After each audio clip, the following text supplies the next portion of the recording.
Tafadhali, bonyeza neno subscribe chini ya video hii. Jua lilipozama, giza nene lilitanda kijijini.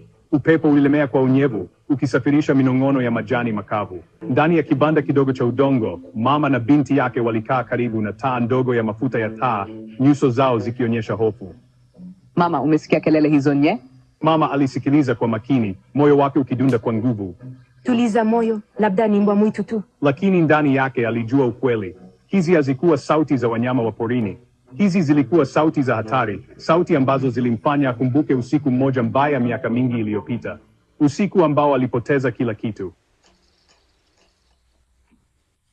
Ghafla, mlango wa kibanda ulifunguliwa kwa nguvu, ukapiga ukutani kwa kishindo kikubwa. Wanaume wawili wenye sura kali, wakiwa wamefunika nyuso zao kwa vitambaa, walisimama mlangoni. Mmoja wao alikuwa na bunduki mkononi mwake, nayo iliangaza chini ya mwanga hafifu wa taa. Msipige kelele, tunachotaka ni pesa na vito. Tupeni kila kitu mlicho nacho na hamtaumia. Neema alijificha nyuma ya mama yake, akilia kwa woga. Mama, licha ya hofu iliyomkaba koo, alijua hakuwa na jinsi. Maisha yao yalikuwa mikononi mwa watu hawa hatari. Tafadhali, chukueni mtakacho, lakini msiwadhuru watoto wangu. Wakati mmoja wa wanaume hao alipoanza kukusanya vitu vyao vichache vya thamani, hali ya taharuki ilitanda ndani ya nyumba.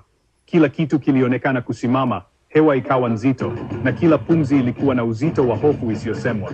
Mama akiwa pembeni, alitazama kwa makini kila hatua ya mwanaume yule, akijaribu kusoma nia yake kupitia vitendo vyake vya haraka na visivyo na mpangilio. Macho ya mama yalitoka kwa hofu hadi kuwa ya azma thabiti. Alijikumbusha kuwa usalama wa familia yake ulikuwa mikononi mwake, na kwamba hakuwa na nafasi ya kuruhusu woga umtawale tena. Alikumbuka usiku ule mbaya, jinsi alivyokuwa mtiifu na kupoteza kila kitu. Kila kumbukumbu ya maumivu na majuto ilimfanya ajisikie dhaifu, lakini pia ilimpa nguvu mpya ya kupambana. Lakini usiku wa leo hangekubali tena. Alijua huu ulikuwa wakati wa kufanya uamuzi wa mwisho, wa kusimama imara na kulinda kile kilichobaki. Kwa mwendo wa haraka, mama aliinama chini kana kwamba anataka kuchukua kitu. Kila hatua yake ilikuwa ya makusudi, akijaribu kutovutia macho ya wanaume wale. Lakini badala yake, alichukua kigai kikali kilichokuwa kimefichwa chini ya mkeka. Alikuwa amejiandaa kwa hali kama hii, akijua kwamba siku moja angehitaji kujilinda. Kimbia, kimbia!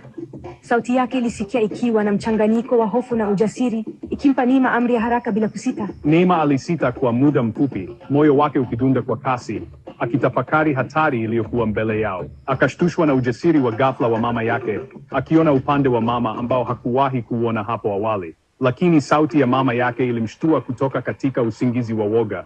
Ilikuwa ni sauti ya mtu aliyedhamiria kulinda familia yake kwa gharama yoyote. Alijua ilikuwa sasa au kamwe. Hakukuwa na nafasi ya kusita tena, na moyo wake ulijaa ujasiri mpya. Akageuka na kukimbia ndani ya giza nene, akijua kwamba usiku huu ungeamua hatima yao wote. Katika purukushani iliyofuata, mama alimpiga yule mwanaume kichwani kwa kigai kile kikali. Alifanya hivyo kwa ujasiri wa ajabu, akijua kwamba maisha yake na ya binti yake yalikuwa hatarini. Hata katika hali ya hofu na mshtuko, alijikaza na kutumia nguvu zake zote kujilinda. Alipiga kelele kwa maumivu, bunduki ikamponyoka na kudondoka chini. Sauti ya chuma cha bunduki kikigonga sakafu ilisikika wazi, ikiongeza taharuki ndani ya nyumba. Kwa sekunde chache, kila kitu kilionekana kusimama, kila mmoja akishangaa kilichotokea. Neema, akiwa amesimama mlangoni, alitazama kwa hofu na mshangao huku mapigano yakiendelea. Macho yake yalikuwa makubwa kwa wasiwasi, akishindwa kuelewa kwa nini mambo yalikuwa yamebadilika ghafla. Alishikilia mlango kwa nguvu, akitetemeka na kutamani mama yake ashinde. Mama, licha ya udogo wake, alipigana kwa nguvu za ajabu, akionyesha ujasiri ambao haukuwa wa kawaida. Alikuwa mfano wa mwanamke jasiri anayekataa kukata tamaa hata mbele ya hatari kubwa. Akitumia kila fursa aliyopata kumzuia yule mwanaume aliyekuwa na hasira. Alitumia vitu vya kawaida kama silaha, akionyesha ubunifu na ujasiri wa hali ya juu. Hakuruhusu woga kumzuia kupigania usalama wa familia yake. Kelele za purukushani zilisikika hadi nje, zikichanganyika na upepo na kumfanya Neema atetemeke kwa woga. Upepo ulivuma kupitia madirisha, ukichukua sauti za mapambano na kuzisambaza mbali, kana kwamba dunia nzima ilishuhudia tukio hilo. Wakati huo kelele za mapigano zilimvutia jirani mmoja, mzee Kinyua, ambaye alikuwa akijulikana kwa ujasiri wake. Alisimama nje kwa muda, akisikiliza kwa makini, akijua kwamba kuna jambo kubwa linaendelea ndani ya nyumba hiyo. Alikuja mbio akiwa na jembe lake mkononi, tayari kukabiliana na hatari yoyote ile. Bila kusita alikimbilia mlango, moyo wake ukiwa umejaa azimio la kusaidia na kulinda majirani zake. Mzee Kinyua, akitumia uzoefu wake wa miaka mingi kama mkulima na mlezi wa familia, alionyesha ujasiri wa ajabu.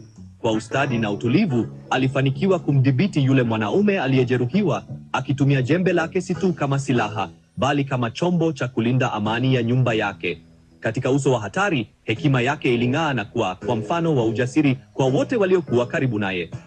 Wakati huo huo, mama, licha ya uchovu na hofu, alipambana kwa nguvu zote na yule mshambuliaji wa pili. Alionyesha ujasiri wa mama anayelinda familia yake, akimwangusha chini adui na kuhakikisha usalama wa watoto wake. Mapambano yake yalikuwa ishara ya upendo na kujitolea kwa familia. Wakati huo Neema binti yao alikimbia nje kwa haraka sana, akipiga kelele na kwenda kuwaita wanakijiji wengine. Alijua kwamba msaada wa jamii ulikuwa muhimu, na bila kusita, aliamsha majirani ili waweze kusaidia familia yake. Ujasiri wake uliongeza matumaini katika usiku ule wa giza. Ndani ya muda mfupi, wanakijiji walifika kwa kasi, wakiwa na fimbo na taa, wakawakamata wale wanaume wawili waliokuwa wameleta hofu. Ushirikiano wa jamii ulionyesha nguvu ya umoja na upendo kati ya majirani, na kwa pamoja walihakikisha usalama wa familia hiyo. Wanakijiji hao waliwapeleka wale wanaume kwa chifu wa kijiji, wakifuata mila na desturi zao za kutafuta haki. Usiku huo hofu iligeuka kuwa ushindi, na familia ilihisi faraja ya kulindwa na jamii yao. Giza lilipofifia na mwangaza wa matumaini ukaanza kuchomoza, mama, akiwa amejeruhiwa lakini amesimama imara, alimkumbatia Neema kwa nguvu na shukrani. Walikuwa wamepitia katika bonde la uvuli wa mauti na kutoka wakiwa hai na wenye matumaini mapya. Usiku huo walijifunza kwamba ujasiri haukuwa kukosa woga, bali ni kusimama imara hata pale unapokabiliwa na hatari, na kwamba nguvu ya familia na jamii ni ngao ya kweli dhidi ya giza.